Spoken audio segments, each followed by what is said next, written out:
আমি আইডি খুঁজবো। স্যার গিটারের সাথে ছবি। তবু স্যারকে সালাম দিবে, স্যারকে সালাম দাও। আসসালামু আলাইকুম স্যার। আজ পর্যন্ত যেসব অন্যায় করেছো স্যারের সাথে তা মাফ চাইবে, মাফ চাও। 3 4 বসো বসো। স্যার আপনি তো কট খেয়ে গেছেন। আমি কট খেয়ে গেছি? আপনি মিউজিক করেন। তুমি কি করা যায়? স্যার আমার না একটা রিকোয়েস্ট আছে স্যার। স্যার আপনি না প্লিজ আমাকে একটু গিটার বাজানো শিখিয়ে দিন স্যার। তুমি যদি ঠিক মতো এখন থেকে পড়াশোনা করো তবে শিখাবো।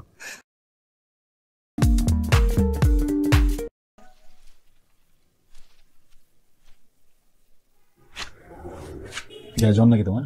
না স্যার। কেন স্যার? কি হয়েছে আজকে হঠাৎ পড়া দিলা, সব হোমওয়ার্ক করে রাখছো? আমি যদি ভালো রেজাল্ট করি তাহলে আপনি আমাকে কনসার্টের টিকিট দিবেন। গিফট চেঞ্জ করে দিলাম।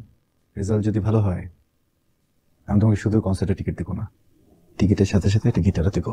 এক্সাম খুব কঠিন কিছু না, এটা কোনো যুদ্ধ না, it's a play, it's a game.